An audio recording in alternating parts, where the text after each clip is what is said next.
இன்றைக்கி நாம் நம்மளுடைய சேனலில் என்ன பதிவுகள் பார்த்து தெரிஞ்சுக்க போகிறோம் அப்படின்னு பார்த்தீங்க அப்படின்னா, துலாம் ராசி என்பர்கள் அனைவருக்குமே அடுத்து வரக்கூடிய 7 நாட்களில் என்ன மாதிரியான விஷயங்கள்லாம் நடக்க போகுது, இந்த ஒரு 7 நாட்களில் அவங்களுடைய ராசியில் என்னென்ன கிரகங்கள் எந்தெந்த ஒரு இடத்துல அமையப்பட்டிருக்கு, அதனால் என்ன மாதிரியான மாற்றங்கள் இவங்களுக்கு கிடைக்க போகுது, மேலும் இவங்க என்னென்ன விஷயங்களை ரொம்ப ரொம்ப கவனமாக இருக்க வேண்டிய அவசியங்கள்லாம் இருக்குது என்பதை பற்றி தாங்க நாம் இன்றைக்கி இந்த ஒரு வீடியோ பதிவுகளில் முழுமையாக பார்த்து தெரிஞ்சுக்க போகிறோம். இந்த பதிவுகள் அனைத்துமே உங்களுக்கு பயன் தரக்கூடிய விதத்தில் தான் இருக்கும். ஸோ வீடியோவை ஸ்கிப் பண்ணாமல் முழுசாக பாருங்கள்.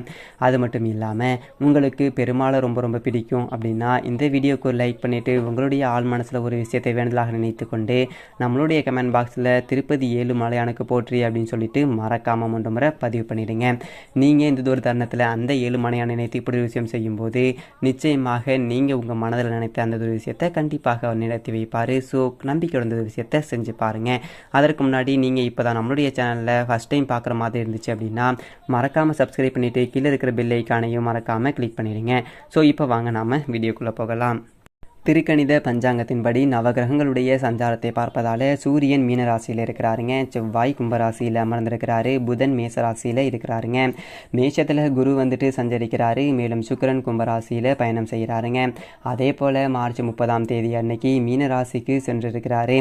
கும்பத்தில் சனி, மீனத்தில் ராகு, கன்னியில் கேது அப்படின்னு சொல்லிட்டு கிரகங்கள் சஞ்சரிக்குதுங்க. மேலும் இந்த ஒரு வாரத்தில் வேறு கிரக மாற்றங்கள் எதுவுமே இல்லை அப்படின்னு சொல்லிட்டு சொல்கிறாங்க. அது மட்டும் இல்லாமல் சந்திரன் இந்த ஒரு வாரம் விருச்சகம், தனுசு, மகரம் ஆகிய ராசிகளில் பயணம் செய்கிறாருங்க. மீனம், மேஷம், ரிஷபம், மிதுனம் ஆகிய ராசிக்காரர்களுக்கு சந்திராஷ்டமம் இருப்பதால் ரொம்ப ரொம்ப கவனமாக இருக்க வேண்டிய ஒரு நாட்களாகவும் இவங்களுக்கு அமைய பெற்றிருக்கு அப்படின்னு சொல்லிட்டு சொல்லப்படுதுங்க. மேலும் இந்த ஒரு வாரம் கிரகங்களுடைய சஞ்சாரம் மற்றும் கூட்டணி பார்வைகளால் துலாம் ராசி என்பவர்கள் அனைவருக்குமே என்ன மாதிரியான விஷயங்கள் எல்லாம் அவங்களுடைய வாழ்க்கையில் நடக்க போகுது, அவங்க என்னென்ன விஷயங்களில் கவனமாக இருக்க வேண்டிய அவசியங்கள்லாம் இருக்குது அப்படிங்கிறத பற்றி தான் நாம் இன்றைக்கி இந்த ஒரு வீடியோ பதிவுகளில் முழுமையாக பார்த்து தெரிஞ்சுக்க போகிறோம். வீடியோ ஸ்கிப் பண்ணாமல் முழுசாக பாருங்கள். தர்ம அதர்மங்களுக்கு ஏற்றாற் போல பலன்களை கொடுக்கக்கூடிய சுக்கிர பகவானை அதிபதியாக பெற்றிருக்கக்கூடிய ராசிக்காரங்க தாங்க துலாம் ராசிக்காரவங்க. மேலும் உங்களுடைய ராசிக்கு 6வது இடத்துல வந்துட்டு சூரிய பகவான் இந்த 7 நாட்களில் பயணம் செய்கிறாருங்க. இதனால் உங்களுடைய எதிர்காலத்திற்கு தேவையான சில திட்டங்களை தீட்டி அதை செயல்படுத்த வழிவகுப்பீங்க. மேலும் உங்களுடைய பிள்ளைகளுடைய நலனுக்காக வங்கியில் சேமிப்பை உயர்த்துவீங்க. சந்திரனுடைய சஞ்சாரங்கள் கூட உங்களுக்கு சிறப்பான பலன்களையே கொடுக்குங்க. அந்த வகையில் தான் இந்த ஒரு 7 நாள் இந்த துலாம் ராசி அன்பர்களுக்கு அமைஞ்சிருக்குதுங்க. தனியார் துறையில் அதிக வருமானம் கிடைக்கும். அரசு வேலை பார்ப்பவர்களுக்கு மேல் அதிகாரிகளுடைய நன்மதிப்பை பெறுவார்கள். மேலும் செவ்வாய் பகவான் உங்கள் ராசியில் 5ஆம் இடத்துல அமர்வதால் பண விஷயத்தில் ஒப்பந்தம் போடுவது நன்றாக படித்து அதற்கு பிறகு ஒப்பந்தம் போடுவது என்பது நல்லதுங்க. வெளியூர் பயணங்களில் அலைச்சல்கள் என்பது அதிக அளவில் இருக்கும். உடல் சோர்வு உண்டாகும். மேலும் புதன் பகவான் உங்கள் ராசியில் 7ஆம் இடத்தில் அமர்வதால் வியாபாரத்தை வெற்றிகரமாக நடத்துவீங்க. தடைகளை தாண்டி தொழிலை விரிவுபடுத்த முயற்சியும் செய்வீங்க. அதில் வெற்றியும் பெறுவீங்க. மேலும் குரு பகவான் உங்கள் ராசியில் 7ஆம் இடத்துல அமர்வதால் உங்களை எதிர்க்க நினைத்தவங்க ஏமாந்து போவாங்க. மேலும் உங்களுடைய வியாபாரம் சரளமாக நடக்குங்க. ஒர்க் ஷாப் நடத்துபவர்களுக்கு நல்லதொரு லாபங்களும் இந்த ஒரு காலகட்டத்தில் கிடைக்க வாய்ப்புகள் இருக்குதுங்க. சுக்கிரன் உங்கள் ராசியில் 5 மற்றும் 6ஆம் இடத்துல அமர்வதால் கலைத்துறையில் இருப்பவங்க ரொம்ப பிரபலம் அடைவார்கள். வழக்கறிஞர்கள் மற்றும் மருத்துவர்கள் தொழிலில் திறமையை காட்டி செல்வாக்கை அதிகரித்துக் கொள்வாங்க. மேலும் உங்கள் ராசியில் சனி பகவான் 5ஆம் வீட்டில் அமர்வதால் உடல் ரீதியான பிரச்சனைகளை சந்திக்க வேண்டியது வருங்க. சிறியவர்களுடைய நட்பு சிக்கலை கொண்டு போய்விடும். அதனால் கவனமாக இருந்துக்கோங்க. அவப்பெயர் வராமல் பார்த்து கொள்ளுங்கள். மேலும் ராகு பகவான் உங்கள் ராசியில் 6ஆம் இடத்துல அமர்வதால் திருமண விஷயங்களில் ஏதாவது தடங்கல்கள் ஏற்படுங்க. நவகிரக வழிபாடு செய்தால் நன்மை என்பது உண்டாகும்.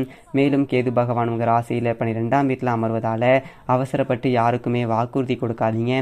அவஸ்தைப்பட போவது நீங்கள் தான். அதனால் கவனமாக இருந்துக்கோங்க. அது மட்டும் இல்லாமல் நாம் இன்றைக்கி இந்த ஒரு வீடியோ பதிவில் என்னது ஒரு பதிவு பார்த்துட்டு இருக்கோம் அப்படின்னு பார்த்தீங்க அப்படின்னா, துலாம் ராசி அன்பர்கள் அனைவருக்குமே அடுத்து வரக்கூடிய 7 நாட்களில் என்ன மாதிரியான விஷயங்கள்லாம் நடக்க போகுது, அவங்க ராசியில் என்னென்ன கிரகங்கள் பயணம் செய்யுது, அந்த ஒரு பயணத்தால் இந்த ஒரு 7 நாட்களில் அவங்க என்ன மாதிரியான விஷயங்கள்லாம் நடக்க போகுது, மேலும் இவங்க என்னதொரு விஷயங்களில் ரொம்ப கவனமாக இருக்க வேண்டும் என்பதை பற்றி தாங்க நாம் இன்றைக்கி இந்த ஒரு வீடியோ பதிவுகளில் முழுமையாக பார்த்து தெரிஞ்சுக்கிட்டு இருக்கோங்க. இந்த ஒரு பதிவுகள் அனைத்துமே உங்களுக்கு பயன் தரக்கூடிய விதத்தில் தான் இருக்கும். ஸோ அதனால் வீடியோவை ஸ்கிப் பண்ணாமல் முழுசாக பாருங்கள். மேலும் உங்களுக்கு திருப்பதியில் கூடிக்கொண்டிருக்கக்கூடிய பெருமாளை ரொம்ப பிடிக்கும் அப்படின்னா இந்த வீடியோவுக்கு ஒரு லைக் பண்ணிவிட்டு உங்களுடைய ஆள் மனசில் ஒரு விஷயத்தை வேண்டுதலாக நினைத்து கொண்டு நம்மளுடைய கமெண்ட் பாக்ஸில் பெருமாளுக்கு போற்றி அப்படின்னு சொல்லிட்டு மறக்காமல் 3 முறை பதிவு பண்ணிடுங்க. நீங்கள் இந்த ஒரு தருணத்தில் அந்த பெருமாளை நினைத்து இப்படி ஒரு விஷயம் செய்யும்போது நிச்சயமாக நிறைய விதமான மாற்றத்தை அந்த பெருமாள் உங்களுக்கு ஏற்படுத்தி கொடுப்பாரு. ஸோ நம்பிக்கையோட இந்த ஒரு விஷயத்தை செஞ்சு பாருங்கள். அதற்கு முன்னாடி நீங்கள் இப்போ தான் நம்மளுடைய சேனலில் ஃபஸ்ட் டைம் பார்க்குற மாதிரி இருந்துச்சு அப்படின்னா மறக்காமல் சப்ஸ்கிரைப் பண்ணிவிட்டு கீழே இருக்கிற பெல் ஐக்கானையும் மறக்காமல் கிளிக் பண்ணிவிடுங்க. அப்போ தான் நம்ம சேனலில் போடுற ஒவ்வொரு வீடியோவுமே உங்களுக்கு நோட்டிஃபிகேஷன் மூலியமாக உடனுக்குடனேயே வந்து சேருங்க. சரி, இப்போது இந்த துலாம் ராசியில் சித்திரை 3 மற்றும் 4ஆம் பாதங்கள், சுவாதி, விசாகம் 1, 2, 3 பாதங்கள் அப்படின்னு சொல்லிட்டு நட்சத்திரங்கள் அமைய பெற்றிருக்குதுங்க. கிரக நிலையை பொறுத்தவரையில் பஞ்சமஸ்தானத்தில் செவ்வாய், சுக்கிரன், சனி, ரண ருண ரோகஸ்தானத்தில் சூரியன், புதன், ராகு, களத்திரஸ்தானத்தில் குரு, அயனசயன போகஸ்தானத்தில் கேது அப்படின்னு சொல்லிட்டு உங்களுடைய ராசியில் கிரகங்கள் வலம் வந்துட்டுருக்குங்க. மேலும் மற்றவர்கள் குறைகள் கூறாமல் நடந்து கொள்ளக்கூடிய துலாம் ராசி என்பவர்களுக்கு இந்த ஒரு காலகட்டத்தில் எதிலையுமே மிகப்பெரிய எச்சரிக்கையோடு இருப்பவும் கவனமாக இருப்பது நல்லதுங்க. திடீர் உடல்நல பாதிப்புகள் என்பது உண்டாக வாய்ப்பு இருக்குது. மனம் நிலை கொள்ளாமல் தவிக்கக்கூடிய ஒரு நிலை வர வாய்ப்பு இருக்குதுங்க. பணவரத்து அதிக அளவில் காணப்படும். மேலும் கௌரவம், அந்தஸ்து என்பது உயரும். எதிர்பார்த்த உதவிகள் மற்றவர்கள் மூலமாக கண்டிப்பாக கிடைக்கப்பெறுங்க. மேலும் வெற்றி என்ற இலக்கை நோக்கி முன்னேற்றம் என்பது அடைவீங்க. மனக்கவலை என்பது நீங்கி எதிரையுமே தெளிவான ஒரு முடிவு என்பதை எடுப்பீங்க. பணவரத்து கூடும். தாமதமான போக்கு என்பது காணப்பட்டாலுமே மன மகிழ்ச்சி சம்பவங்கள் என்பது நடக்கலாம். மேலும் உத்தியோகத்தில் இருப்பவர்கள் கவனமாக பணிகளை கவனிப்பது என்பது நல்லது. வீண் அலைச்சலும் கூடுதல் உழைப்பும் உங்களுக்கு இருக்குங்க. சாதுர்த்தியமான பேச்சின் மூலமாக முன்னேற்றம் என்பது பார்ப்பீங்க. மேலும் குடும்பத்தில் வீண் குழப்பங்கள் என்பது ஏற்பட்டு அதனால் நிம்மதி என்பது குறையலாங்க. வாழ்க்கை துணையினுடைய பேச்சை கேட்டு நடக்க வேண்டியது இருக்கும். பெண்களாக இருப்பவங்களுக்கு கௌரவம் மற்றும் அந்தஸ்து என்பது உயர வாய்ப்பு இருக்குதுங்க. அரசியலில் இருக்கக்கூடியவங்களுக்கு மனதில் நிலையான ஒரு எண்ணங்கள் இருக்காது. கலைத்துறையில் இருப்பவங்களுக்கு மற்றவர்களுடன் பகைகள் ஏற்பட வாய்ப்பு இருக்குதுங்க. கெட்ட கனவு தோன்றும். மாணவர்களுக்கு கவனமாக படிப்பது வெற்றிக்கு உறுதுணையாக இருக்குங்க. வீண் அலைச்சலை தவிர்ப்பது ரொம்ப நல்லது. உயர்கல்வி கற்க தேவையான பண வசதிகள் என்பது உங்களுக்கு தக்கதொரு சமயத்தில் கிடைக்க வாய்ப்பு இருக்கு. கூடுதலாக கவனம் செலுத்தி படிப்பது வெற்றிக்கு உதவிகரமாகவும் நிச்சயமாக இந்த ஒரு காலகட்டத்தில் உங்களுக்கு இருக்கும் அப்படின்னு சொல்லிட்டு சொல்கிறாங்க. மேலும் சித்திரை நட்சத்திரக்காரர்களுக்கு இந்த ஒரு 7 நாட்களில் அந்நிய நபரிடம் கவனமாக இருப்பது நல்லதுங்க. ராசிநாதன் சுக்கிரனின் சஞ்சாரத்தால் எதிர்பார்த்த உதவிகள் என்பது உங்களுக்கு நிச்சயமாக கிடைக்கும். தொழில் மற்றும் வியாபாரத்தில் ஈடுபட்டிருப்பவங்க அதிக உழைப்பின் மூலமாக லாபங்கள் என்பதை கிடைக்க பெறுவார்கள். பொருளாதார தொடர்பாக எடுக்கக்கூடிய முயற்சிகள் சாதகமான ஒரு பலன்களை கொடுக்குங்க. சுவாதி நட்சத்திரக்காரர்களுக்கு இந்த ஒரு 7 நாட்களில் உத்தியோகத்தில் இருப்பவர்கள் எந்த ஒரு வேலையுமே கூடுதல் உழைப்பின் மூலமாக செய்து முடிக்க வேண்டிய ஒரு சூழ்நிலைகள் வருங்க. குடும்பத்தில் இருந்து வந்த பிரச்சனைகள் என்பது நீங்கும். எதிர்பார்த்த தகவல்கள் நல்லதொரு தகவல்களாகவே இருக்குங்க. கணவன் மனைவி இருவருமே எந்ததொரு முடிவையுமே நிதானமாக யோசித்து எடுப்பது நன்மையை கொடுக்குங்க. விசாகம் நட்சத்திரக்காரர்களுக்கு எந்ததொரு 7 நாட்களில் அவசரத்தை தவிர்ப்பது ரொம்ப நல்லதுங்க. சகோதரர்கள் வழியில் உதவிகள் பல கிடைக்க பெறுங்க.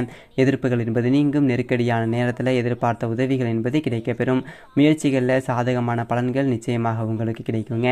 மேலும் நீங்கள் இந்த 7 நாட்களில் கனகஸ்தாரா சௌத்திரத்தை சொல்லி மகாலட்சுமியை வணங்கி வர கடன் பிரச்சனைகள் என்பது நிச்சயமாக உங்களுக்கு தீரும். நன்றி, வணக்கம்.